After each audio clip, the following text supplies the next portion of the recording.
We also like to begin the session with a blessing, and I'm going to ask colleague Susan Floyd to do that. There's always another way to look at everything. And there is a chant that is normally done to inspire courage in us. It's a Pele chant about her travels to find these islands. And when you really think about, yes, it took a lot of courage for her to leave her home. But why did she leave her home? Why was she searching for a new home? And this has to do with her great love for her family and wanting her family to be in harmony and to be feeling the love that they all shared. It was that great love and that connectiveness that she felt to her whole family that drove her to find a solution that would help everybody, and that was for her to leave and find someplace else to live. So yes, it took courage, but the courage came out of the love and the great connection she had to her family. So this is a chant that I and Lois just a very simple chant for Pele's journey away from that family to find her new family, but always still in connection with that original family and that deep love that they shared. That's what got her safely to her new home, was that strong connection they felt. So what I would like to do is present that simple little chant with Lois, and then ask you to think of your families. Think of the connections that you have to them wherever they are. If they're here on the island, or if they're on the other side of the world, or if they're in another dimension. Feel that connection to them, because that connection's real and that connection's forever.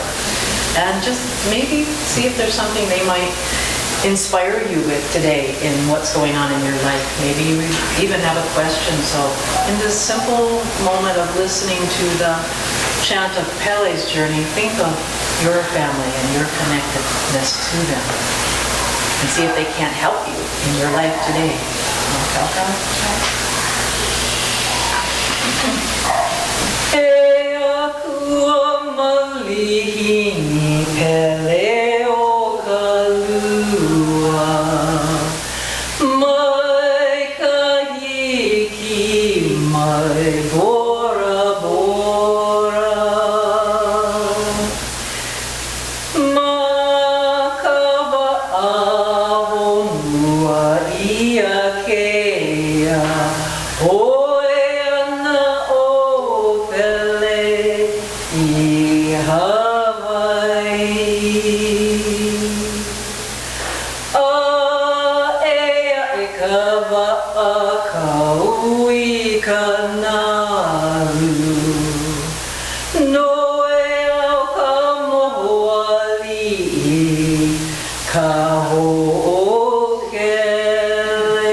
Good, thank you very much.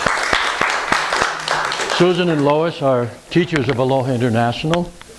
Susan teaches hula and Hawaiian massage and Huna, and Lois teaches Huna and Hawaiian string figures and personal and spiritual development through art.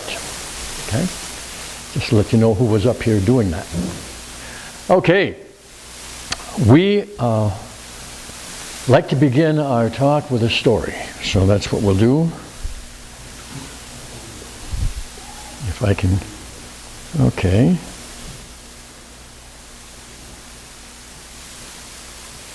That worked. It's my thing. Okay.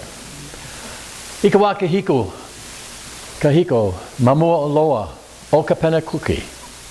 Once upon a time, long before Captain Cook, there lived a man named Pa'au.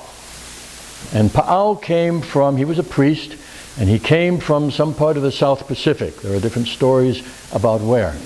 And he came with an invading army. And so it was a long period of happening, but gradually his influence took over all of the islands.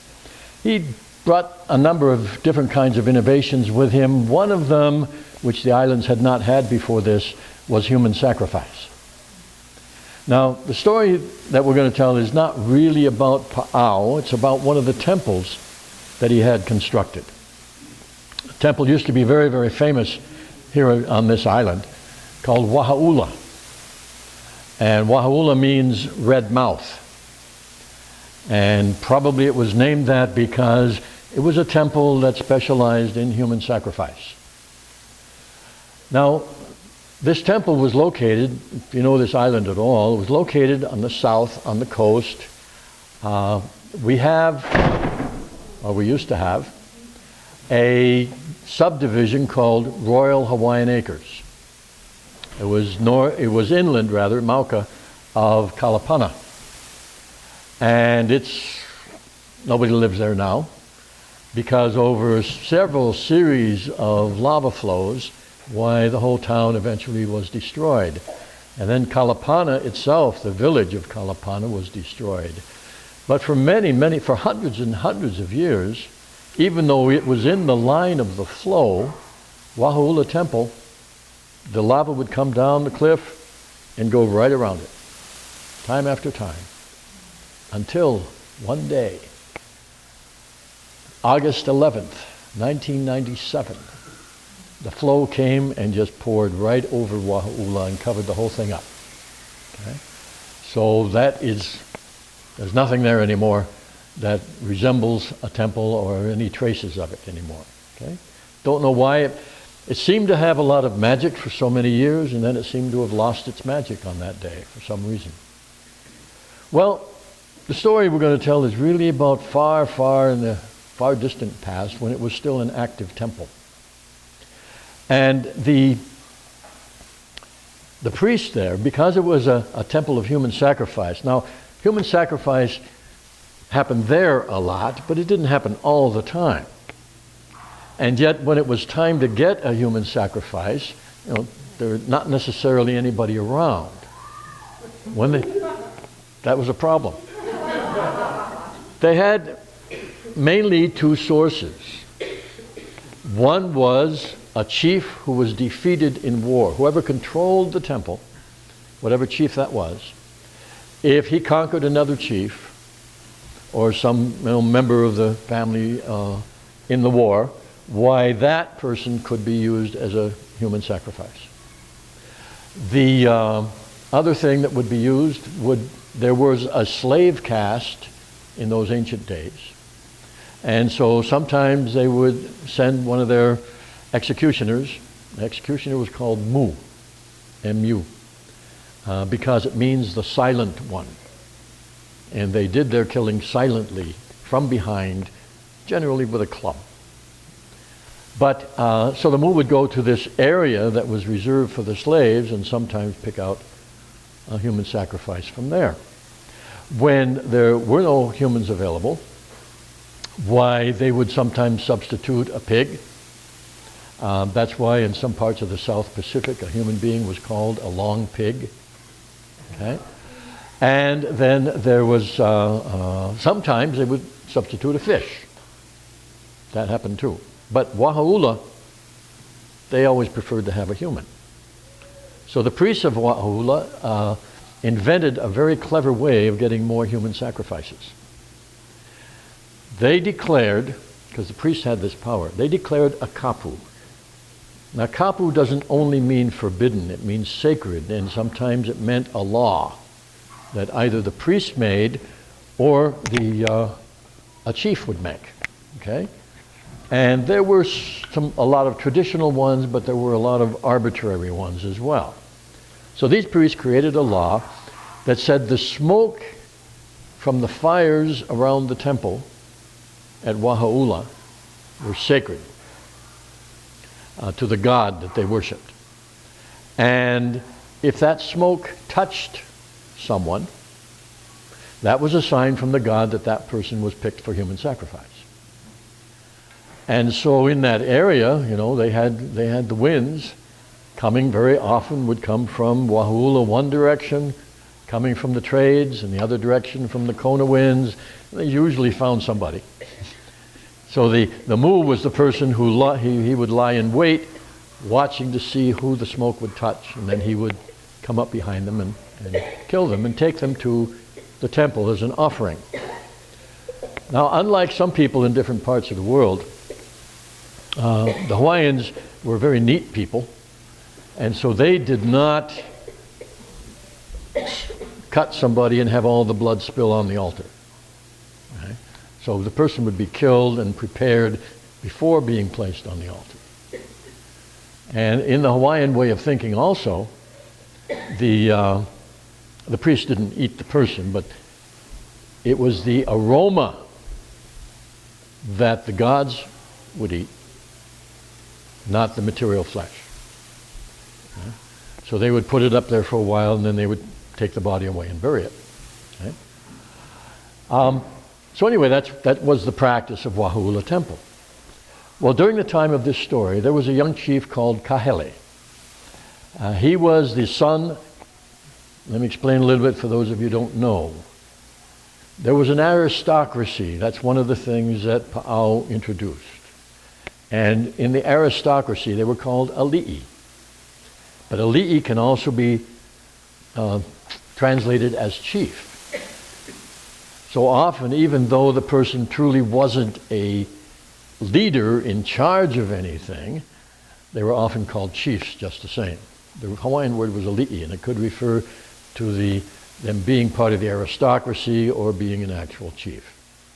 Okay, so Kahili belonged to that rank of people, and so sometimes we'll call him a chief. So he was a young chief, son of the chief of Ka'u itself. Ka'u, which is on the southeastern part of Big Island.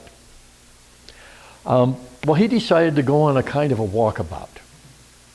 And so he began going north toward Kona, and he made a circuit of the island. His intention was to visit all the sacred places, to visit the temples, to get to know the other chiefs. And on the course of his travels, from Kona to Kohala and up around Waimea and down Hamakua and Hilo area, and then he started coming across. And he met a lot of wonderful people. He was always welcomed. He surfed with some of them. He learned some new things like sledding, which was a great Hawaiian sport in the ancient times. The sledding was not, of course, not on the snows of Mauna Kea. They would cover a slope, a long, long slope, sometimes a mile long, with grass. And they had this thing that looked very much like a toboggan, only a lot more narrow. And then they would race. The chiefs would race down that slope. It was always chiefs, not commoners. Commoners didn't have time. Okay, so this was one of the sports of the chiefs. So he learned that, and he did fishing with some of them, and he did a lot of things, and made offerings to the temples that they would appreciate. And so he was very happy, doing really well. And he was doing so well and so happy with all his experiences that he forgot all about the special kapu of Waa Hula. So here he comes. Here's another temple, and he's planning to visit it, have a talk with the priests. And the smoke from the fires touched him. And there was a Mu waiting and lying in wait. So the Mu came up behind him silently and kapow! Right? Killed him and brought his body to the temple. Well, human sacrifices were usually so important that they were done at specific periods for specific purposes. Maybe there was a war that a chief wanted to win. Maybe there was a drought that they had to end. Always something big. At this time, nothing big was happening. But the Mu had to earn his living. So he brought the body, the chiefs took it, and they decided that this was a chief. The bones were more powerful. Now, old Hawaiian thought was that the mana, the spiritual power of an individual, was in the bones. And some of them, of course, were wiser. They knew that this was symbolic. Some of them treated it like that's the way it really was. And so they would use the bones in all different kinds of ways. And these priests wanted to use the bones for magic. So they removed the bones from the body. You don't need to know how. It's not very pretty. And they bundled them all up in a bundle of tapa cloth that had magical symbols on it. And they stuck it away, hid it under a rock. So they were happy, but the spirit of Kahili wasn't. Kahili had a very strong spirit, and this dishonorable use of his bones really upset him. So he used all his power to move away, to stay here, not to go in the spirit world, and go and visit his father in Ka'u. And he took several days working at this and trying to do it, until finally he was able to make communication with his father in a dream. And so his father woke up and knew there was some danger, some terrible thing having to do with his son, but he didn't know where his son was. So he got up and he prepared himself to go find out. And every night, Kahili's spirit would communicate and be able to give a few more directions and a few more directions, until finally the chief was heading for the temple of Waa Hula.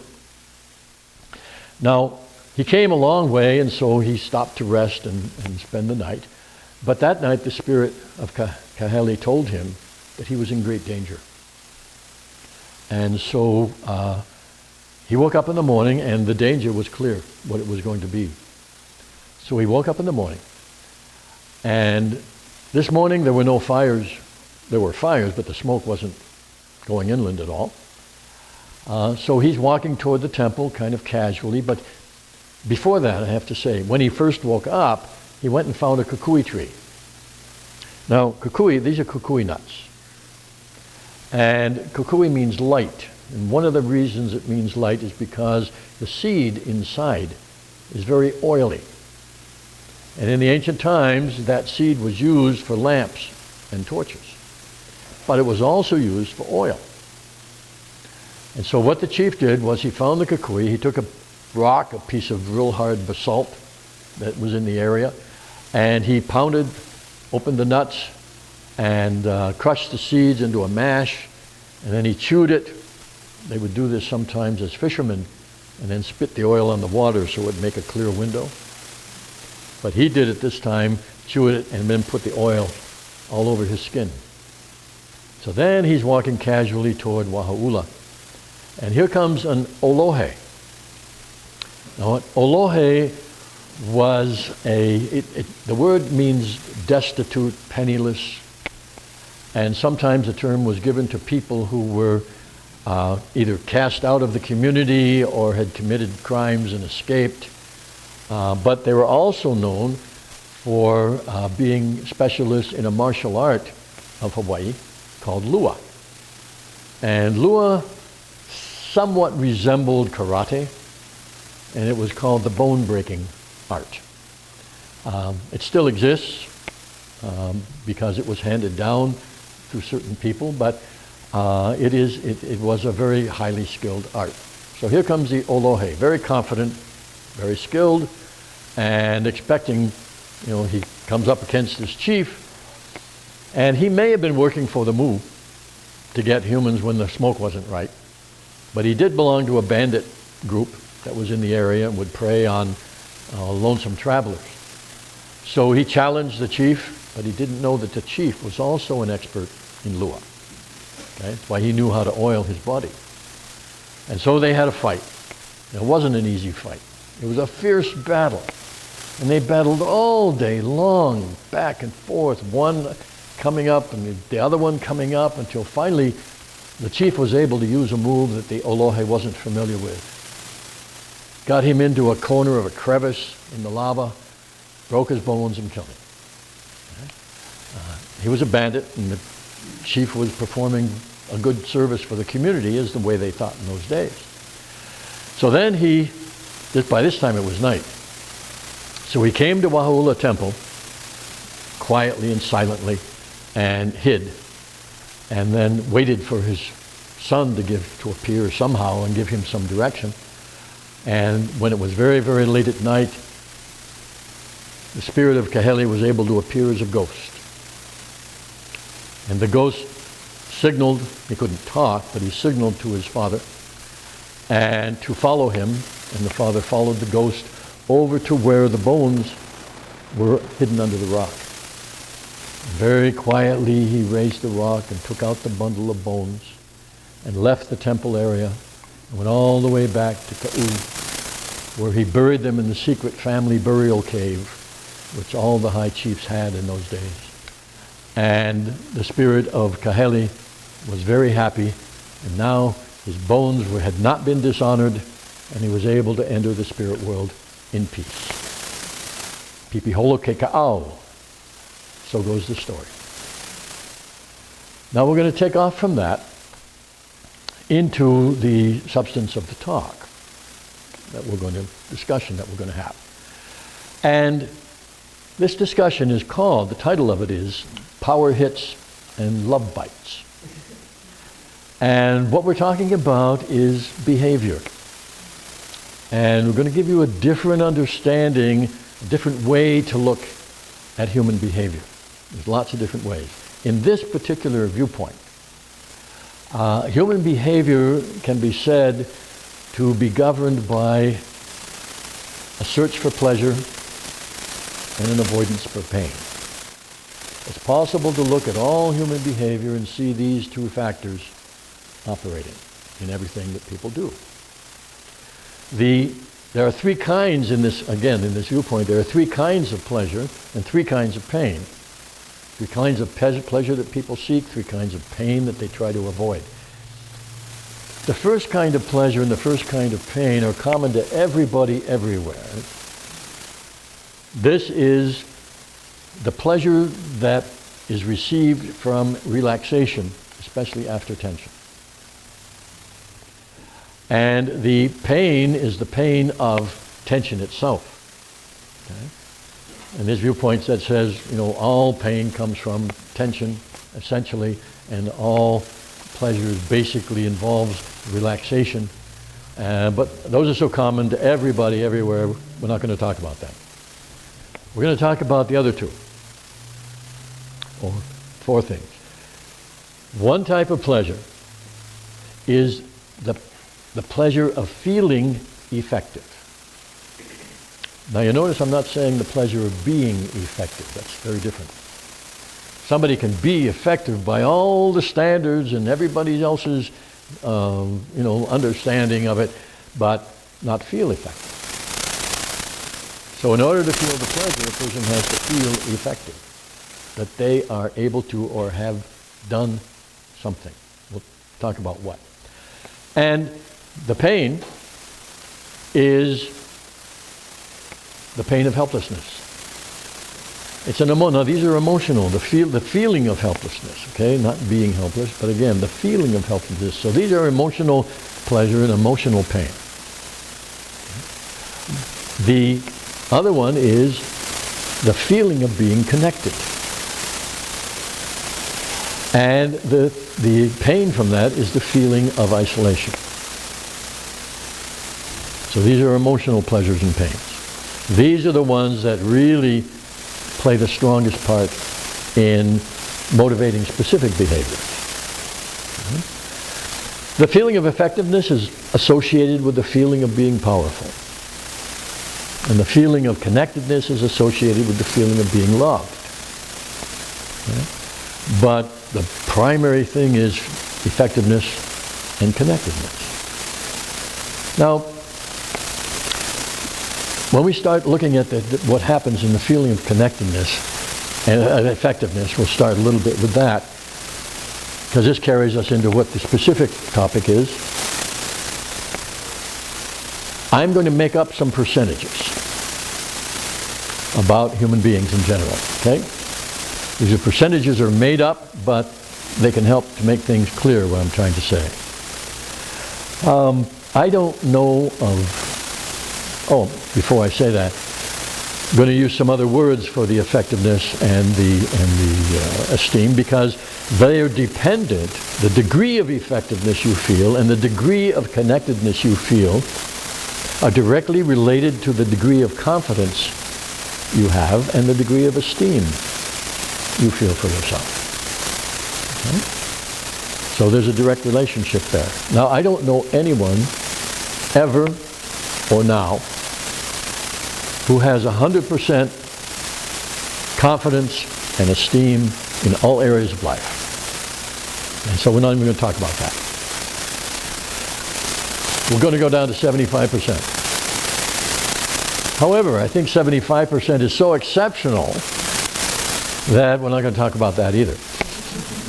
You can think of it as kind of like a bell curve, okay, like this. So here's the 25%, the 75% up here, and we're not going to talk about those. This would be the 50%, the majority of people, okay? And then there's the 25%. Now the majority, the 50%, are what we're going to call, average levels of confidence and esteem. That means you might have confidence and esteem in a number of areas in your life, even if it's not all of them. Because you got to understand, confidence is not blanket confidence. You got, 7 pounds of confidence and that takes care of you in everything. It doesn't work like that. Okay? It's very specific areas.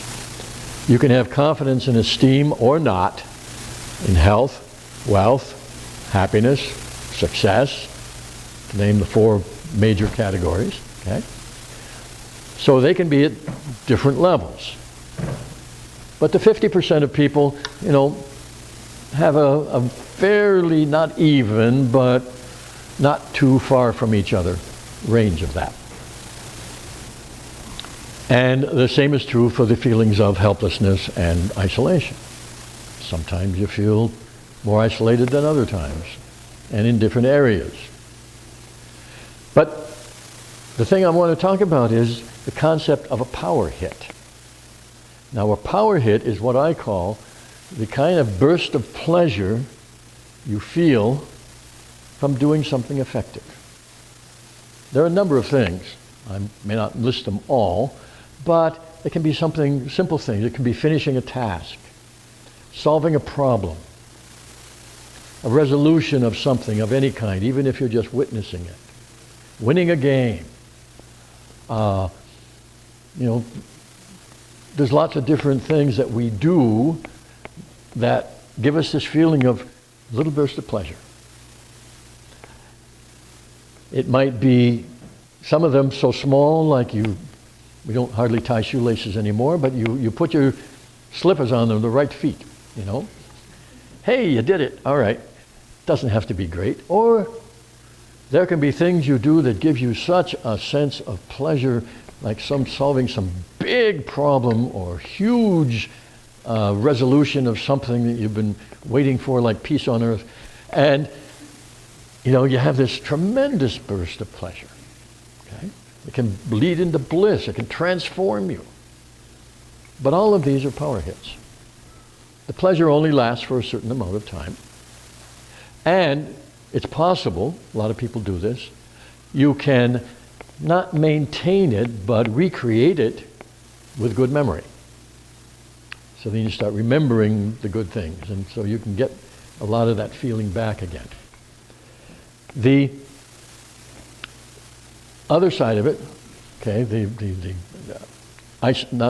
this sense we're talking about effectiveness or we're talking about helplessness. When we get into real sense of helplessness, remember, the lower the feeling or the stronger the feeling of helplessness, the stronger the urge to be effective.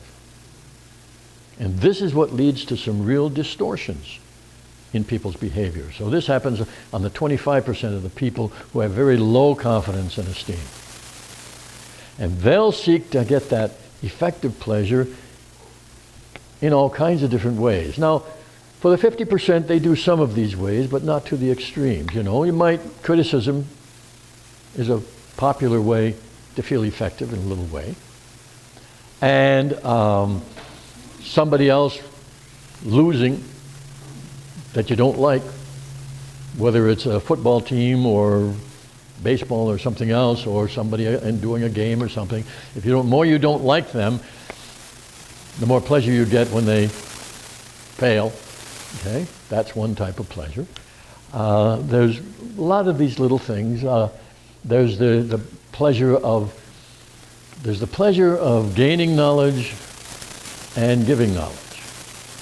Now that can be as lofty as being a teacher or a serious student of something, or that can go down to gossip. Okay? There's a pleasure in hearing it and there's a pleasure in giving it. Okay? But it's that same pleasure. So for most people, yeah, this is fairly, in a fair sense, not too bad. It's done a lot, but it doesn't get extreme. It's in the 25% with a real low helplessness, a real strong helplessness, that it goes crazy. Because then it comes into hurting people. They get pleasure hit from that being able to hurt people. From vandalism. You ever wonder why people do vandalism? It's a power hit. They're able to hurt somebody and destroy something at the same time. And these kinds of things for the helpless people can get addictive. Even, abuse comes from people with low confidence and esteem. And there's all kinds of ways that can become really, really bad. And then we get into even the killing of innocent people. Okay? And that can be, like terrorists and assassins. If the sense of isolation is strong in those people, they're not getting any pleasure from the killing of the people. They're getting pleasure from doing it well. Okay? And that's a type of pleasure. Okay? Because they don't have any feelings for the people when isolation is really strong. Okay? So this is how, a lot of behavior, from the good behavior, the great behavior, the helpful behavior, when you are able to help somebody, not only gives you connection, but it also gives this feeling of effectiveness. Okay? So it's the whole range of stuff, but I'm trying to explain how it can go to an extreme. Now what I call love bite. A love bite is actually a negative power hit. It's actually doing something to hurt somebody in the name of love, or disguised as love. Okay? It takes the worst form it takes is jealousy. Now this can be fairly mild, of course, but when we get down to the strong sense of helplessness, if they can't connect and they're angry about that, right, or they're afraid of losing the connection, that's what they're feeling, then jealousy comes up, the kind where either you're jealous of someone else, or you want them to be jealous of you to prove they love you. Here's the crazy thing. People have gotten the idea that jealousy is a sign of love. It's not. It's a sign of helpless anger and control. Okay? That's what it's really about. Okay? And then there are other things along those lines where people do things like trying to force your friend or lover to read your mind. Okay, that's a big one. And then there's manipulation, of course, they might be acting out of what they think is love to connect with you, and I don't mean you personally, I'm just general. And the individual instead is using that to manipulate them and make them do what they want. Okay, that's not love. There's no love in that. Okay, these are the kinds of things I call love bites. Sometimes it's crazy, but I remember a couple I worked with, and their form of love bites took a game of criticizing each other. And they thought that this was strengthening the relationship because it was done in fun. Okay. Well, they came to me because they didn't know why. They loved each other, but there was no more feeling. And I tried to explain to them that, the subconscious, the body, doesn't like to be criticized, and so it's blocking the connection to not get hurt. And I explained them, and I demonstrated it, and we can do that, and they nodded their head, and then called me a few days later saying, nah, we like the game too much. We're going to continue. And 3 months later, they were divorced. Okay? Because you can't create love with power hits, love bites of criticism. Does not work. Does not work. Okay? Now, what can you do about this? Whether you're in a mid-level and want to stop doing it in levels and areas that you're doing it, or whether it's really serious, there are long, expensive, complicated ways to deal with this. Right? And there are short, sweet, simple, cheap ways to do it. Lots of different possibilities. I'm going to give you the latter. Okay? We call this bless the present, trust yourself, and expect the best. Now, bless the present means, as a practice, it means to look around you at the people, the places, the things, the animals around you every day, okay? And look for something good and acknowledge it. Doesn't matter how you acknowledge it, but acknowledge it somehow, that goodness. This will have amazing effects on helping to reduce the sense of helplessness and isolation. Trust yourself. Trust yourself means to trust that in any situation, you are doing the best you can in that given moment. Not the best you might have done that you think about later. And certainly don't trust yourself to be perfect. I know a lot of very sad people that they have that problem. How can I trust myself in the mess I got myself into? Okay, make a new plan. Okay, that one didn't work. Do something different. But trust yourself to do the best you're able to do. That kind of trust. Got to understand trust. Trust is also one of those things that's not generalized. Trust is always specific if it's meaningful. You trust someone to do something. There is a kind of general thing you can use. I've used it. It works, helps me a lot, relieves a lot of stress. I trust people absolutely 100% to do what they do and be who they are. And I'm never disappointed. Okay? So that's one way that you could do it. But you got to trust yourself that way to do what you do and to be what you are. That doesn't mean you can't change. That means in any given moment you have done the best you could do in that moment. 2 seconds later you might think it's something else, but in that moment that's what you did. Okay? So that's trusting yourself. The third one, expect the best.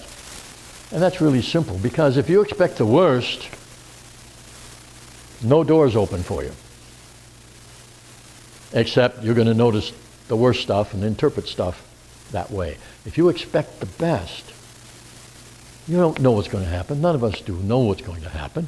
But expecting the best opens doors of possibility. And expecting the worst closes them. And so that's why this is another part of the practice. I have to say this, however. The practice works. But it means you have to take responsibility for your own behavior. And it means you have to be willing to change it. Sorry about that. But it does work. Okay? So, pau ka'olelo. The tale is told. Do I have any questions or comments? Sure. I think you got it a lot. And the concept of family, whether it's family of origin, blood, or family of choice, Right. And relating it to the word of familiar, what we're familiar with, according to our habits and our behaviors, our upbringing. And I've found that the people that say or claim that they love whatever, me or whatever it is, whoever it is, seem to believe in constructive criticism. They use the word constructive, right? And they say that they can do this because they have special rights. And the special rights are some kind of family connection. And Right. so if they want to help, right, which is under the guise of that there's something that needs to be changed, or something that's perceived through someone else's eyes, and that identity doesn't match the identity of the other person that they're talking to, according to the authentic self of that other human being. And yet it's all put out as truth, right? And so it has to do, I think, with the person's identity, and highly cultural, all of it. Sure. Extremely cultural. So I can say things that I think are very positive, and I'm complimenting someone, and they can be highly offended. Yes. According to whatever's going on, and vice versa. And I think, for myself, at least in the environment that I've been in, it's been preferable to be nonverbal. Yes. Completely nonverbal, which is pretty difficult, especially in a culture where we communicate according to body language and tone of voice and all kinds of things. And so we have to try to figure out what that means through our own assumptions, especially if it's nonverbal. Sure. Let me give you possibilities of a way through that. Okay. One of them is, first of all, in any kind of a situation similar, and criticism is very abundant in this society. If you use the first part of blessing the present, that means yourself, looking for the good in yourself and acknowledging that too. When you acknowledge the good in yourself of what you do and what you can do, and do that frequently. Now, the culture might say, don't ever say anything good about yourself, but doing it inside is very important, and the leaders in that culture do this. Okay? They don't sit around feeling bad about themselves, or they wouldn't be leaders. Okay? So you do this for yourself. It's going to neutralize, if you give it importance, it's going to neutralize the effect of what others are saying. So that strong leaders, even in a culture full of criticism, strong leaders couldn't care less what other people think about them, because they have this strong esteem in themselves. Okay? So, I mean talking about the good leaders, not the ones that need fake esteem. Okay? So that's one thing. The other thing is,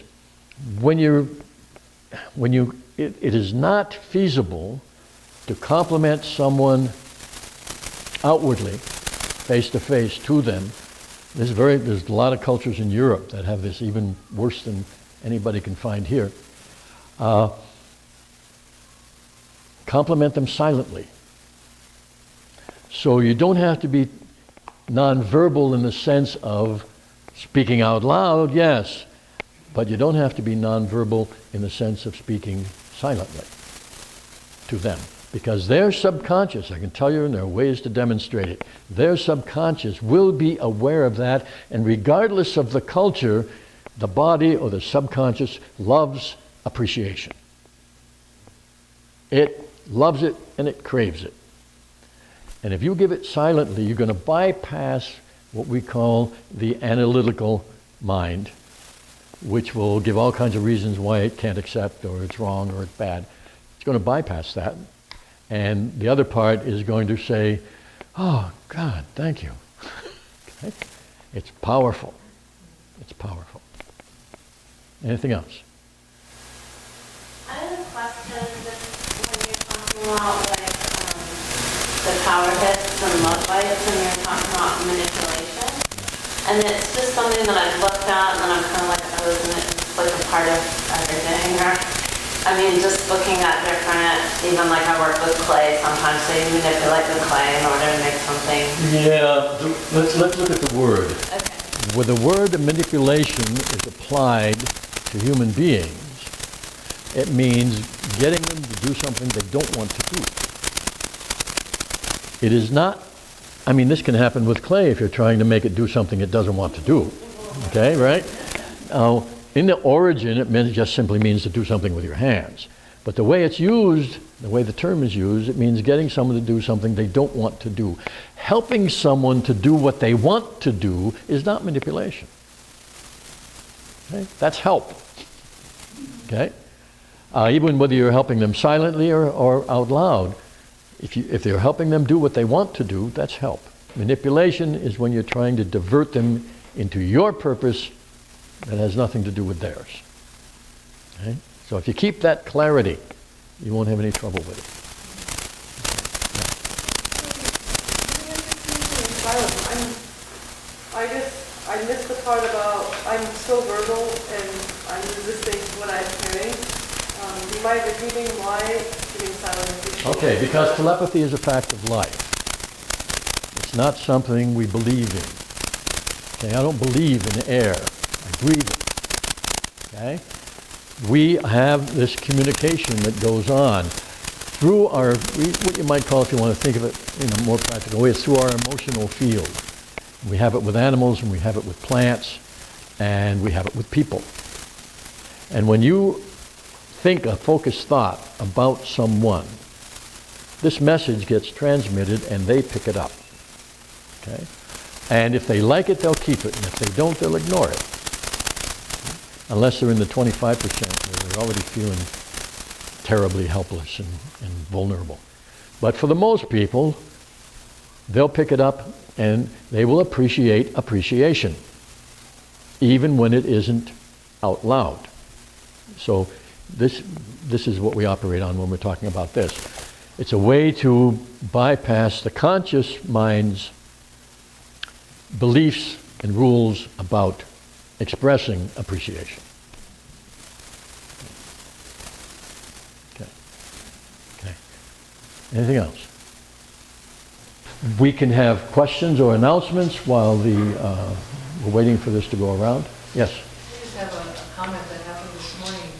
Once you told us that when I was working on communicating skills, you said communication is the result you get. Yes. So if you're not getting good results, go back and try a different way of communicating. So this is why the telepathy is really a good experiment to see if it's the better Right. way. And this morning, I'll pick two. I had to switch what I was doing in the office to something else I needed to do, and I was kind of like not happy about that. So I was going to the kitchen, and all of a sudden, one of my cats just tore off. I mean, it was like he was afraid of me. And I'm like instant feedback of the body language, the speed, and it wasn't my The emotional normal. state. Yeah, I wasn't walking gently. I was kind of like stamping because I wasn't happy. And I realized that this cat picked it up right away. That was not the message I wanted to be giving, and not to be giving to other humans either. So I got a quick feedback from my cats that I'm not really doing always the kind of communication that I'd like That's to right, that's right. And also, you can get the same feedback from vehicles and computers. They're very sensitive. Say something about that, because the nervous system, that has to do so much with the nervous system a lot, and people who have low blood sugar or different things that can occur, and that it ends up being put out as that type of energy and received as something different than that person is in pain or That's something. right, that's right, that's right. Yeah. We can tell that. We can also feel when people feel good. Fortunately, yes. Jealous. Okay. Anything else? Everybody have something. So I invite you right now to look at your piece of nature and find something that you like in it. Find something that appeals to you, that you can appreciate, tickles your sense of beauty or wonder, curiosity.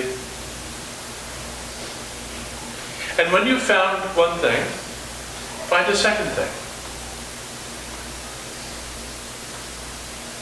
Perhaps it has something to do with its shape, or its weight, or its color,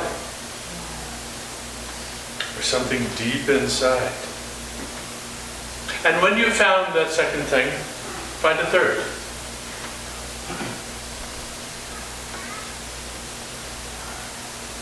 And it's there somewhere. Find something else to appreciate. Something else that's cool, fun, beautiful.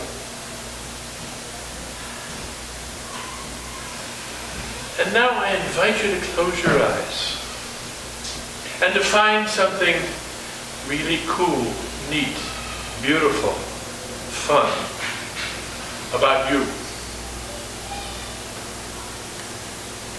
Something that you can appreciate about yourself. You may have to search and search, or you may just have to pick one of many, many, many things. But when you have found that one thing, find a second one.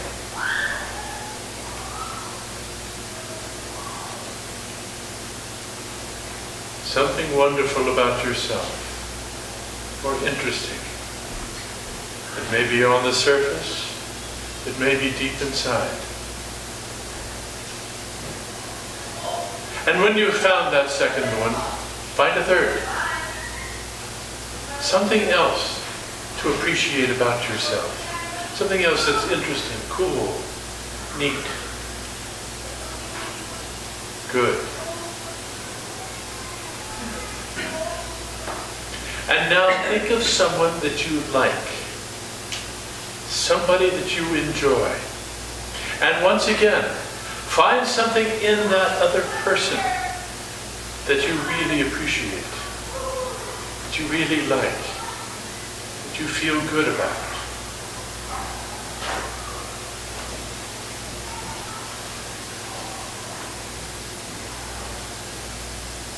There are probably lots of things. So when you have found that first one, find another one. Another something that's really wonderful about that person.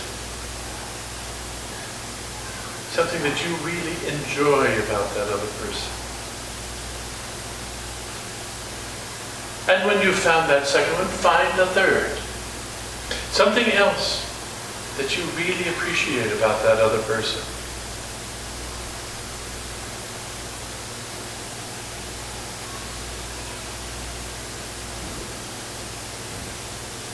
And as you do that, as you are aware of both the things about yourself that you like and the things about this other person that you like, enjoy your connection to this other person. Feel the connection that you have by being aware of what you appreciate.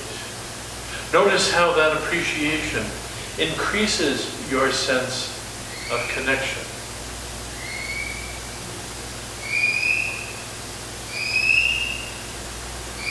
And take the time to enjoy that connection. That connection is a pleasure.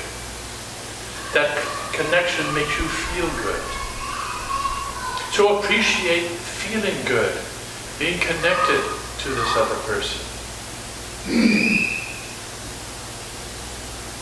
This feeling good nourishes your deeper parts, your soul, if you will.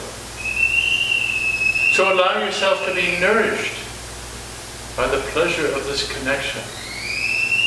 Savor this connection.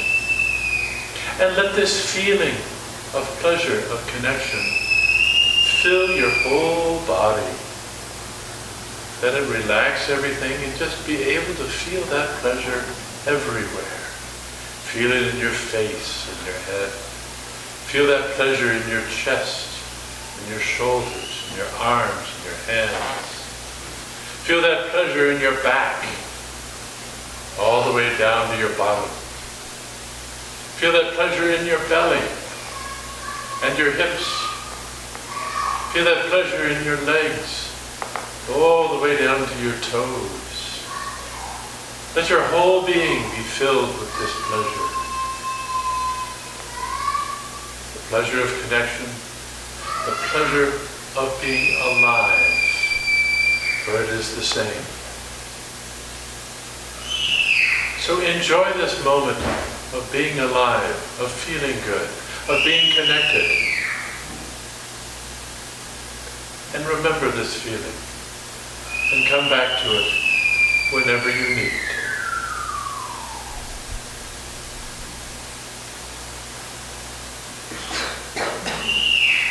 And when you're ready, come on back. Your attention in this room. And before you put your little piece of nature back into the basket, put your life energy, your breath, into this and enjoy the rest of your day. Mahalo. Mahalo.